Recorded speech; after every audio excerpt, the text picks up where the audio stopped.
Assalamualaikum warahmatullahi wabarakatuh.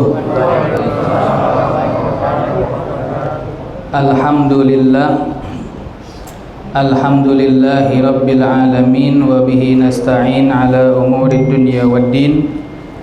Allahumma salli wa sallim wa barik ala sayyidina Muhammadin al-fatih lima ughliq wal khatim lima sabaq nasiril haq bil haq wal hadi ila siratikal mustaqim wa ala alihi wa sahbihi haqqa qadrihi wa miqdarihil azim.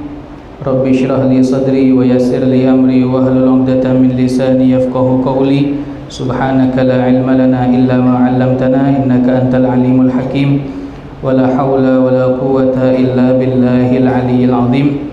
Ma'asyiral hadirin, Bapak Ibu yang dirahmati Allah Subhanahu wa taala, puji syukur kita panjatkan kehadirat Allah Subhanahu wa taala atas segala nikmat yang Allah berikan kepada kita. Salawat serta salam terus kita hadiahkan kepada junjungan kita Nabi Muhammad sallallahu alaihi wasallam beserta keluarga, sahabat dan pengikutnya hingga hari kiamat. Ma'asyiral hadirin, Bapak Ibu yang dirahmati Allah Subhanahu wa taala.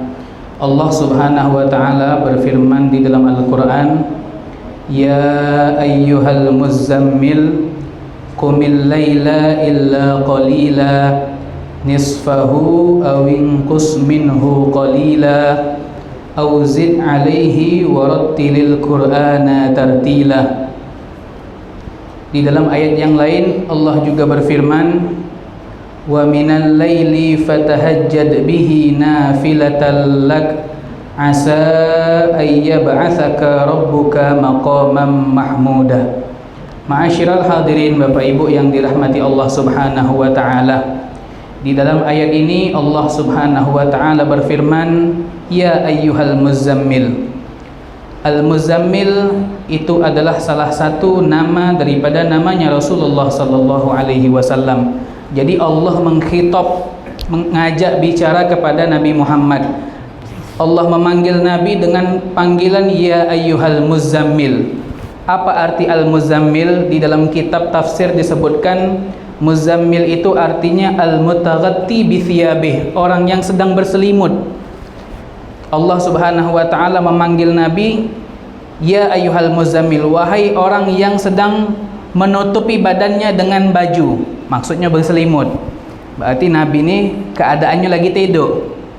Nah, setelah ayat ini Allah ada perintah dari Allah, qumil laila, bangunlah di waktu malam untuk beribadah. Qumil laila, bangunlah di waktu malam untuk beribadah.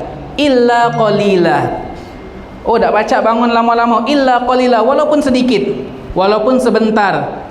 Allah Subhanahu wa taala memerintahkan Nabi untuk bangun di waktu malam melaksanakan ibadah. Dari kata Allah Subhanahu wa taala ini pakai kata kum. Kum ini kalau dimasdarkan adalah qiyam, artinya melakukan, menghidupkan. Ada lagi dalam bahasa Arab namanya ihya, ada qiyamul lail yang sering kita dengar, qiyamul lail, bangun malam. Ada lagi ihyaul lail, yaitu menghidupkan waktu malam untuk beribadah. Dua kata ini sangat berbeda. Kum, bangun, ya. Nah, sekarang kita salah satu orang yang termasuk qiyamul lail, menghidupkan waktu malam dengan ibadah. Kata ulamanya, alal aqal paling sedikit qiyamul lail itu solat isya berjamaah, kemudian solat subuh. Alhamdulillah kita sudah melakukan solat isya berjamaah. Berarti kita sudah sedikit menghidupkan waktu malam untuk ibadah. Ma'asyiral hadirin yang dirahmati Allah Subhanahu wa taala, setelah kita melakukan solat isya berjamaah, kita sekarang berada di bulan Ramadan, ya. Ada salah satu sunnah, ada salah satu ibadah yang sangat terkenal, yaitu sholat tarawih. Sebentar lagi kita akan melakukannya, ya.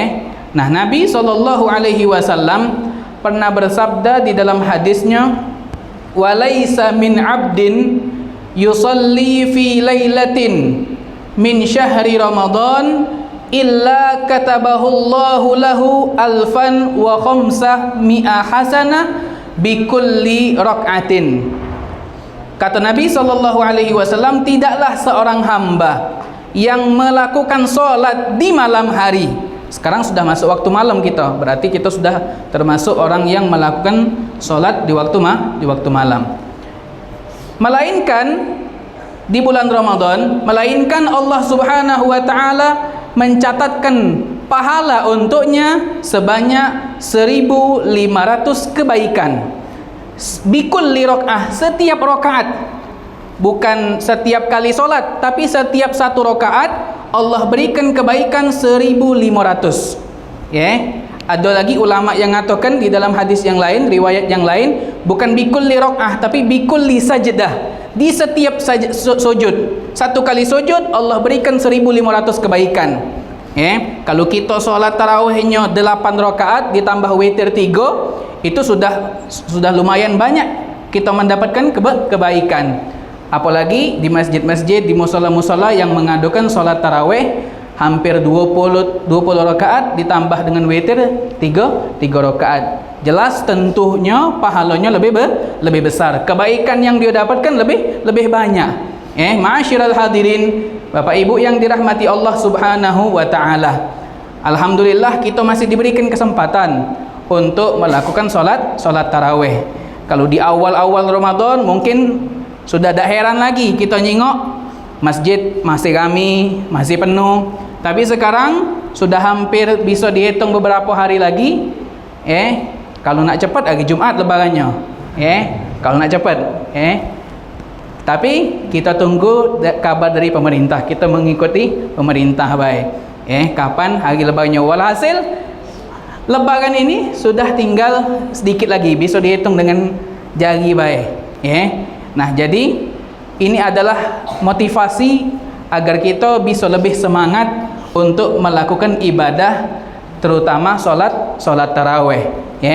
Karena fadilah dan kebaikannya luar biasa besar yang Allah Subhanahu wa taala berikan bagi orang yang melakukannya. Ma'asyiral hadirin, Bapak Ibu yang dirahmati Allah Subhanahu wa taala, makanya di akhir-akhir ini kita perlu mujahadah. Kita perlu mujahadah, kita perlu bersungguh-sungguh, ada pemaksaan sedikit. Karena banyak godaannya sudah. Oh, si anu sudah tak solat lagi. Oh, di rumah banyak gawean. Oh, di ini banyak sudah godaannya.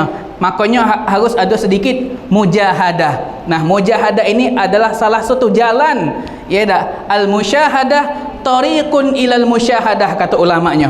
Mujahadah ini bersungguh-sungguh dalam ibadah, itu salah satu cara biar kita bisa mendapatkan rahasia-rahasia kebaikan-kebaikan yang ada di bulan Ramadan. Kalau di awal-awal kita solat tarawih mungkin melok-melok tak lama awal-awal sudah tak mulai solat tarawih, tapi akhir-akhir ini melok-melok juga. Wong sudah banyak juga dah solat tarawih, akhirnya melok-melok juga. Nah, jadi kita harus sedikit musyahadah biar kita bisa mendapatkan kebaikan luar biasa. Kebaikan yang ada di bulan Ramadan ini, awaluhu rahmah, kata Rasulullah, 10 pertamanya rahmat, wa awsatuhu maghfirah, 10 keduanya ampunan Allah, wa akhiruhu idkun minan nar, 10 terakhirnya pembebasan api neraka dari Allah Subhanahu wa taala. Mudah-mudahan Allah Subhanahu wa taala memberikan istiqomah kepada kita, selalu taat kepada Allah, selalu melakukan sunnah-sunnah Rasulullah sallallahu alaihi wasallam hingga Ramadan selesai. Amin ya rabbal alamin. Mungkin ini saja yang bisa saya sampaikan, lebih kurang saya mohon maaf. Pada Allah Subhanahu wa taala saya mohon ampun. Wabillahi taufik wal hidayah. Wassalamualaikum warahmatullahi wabarakatuh.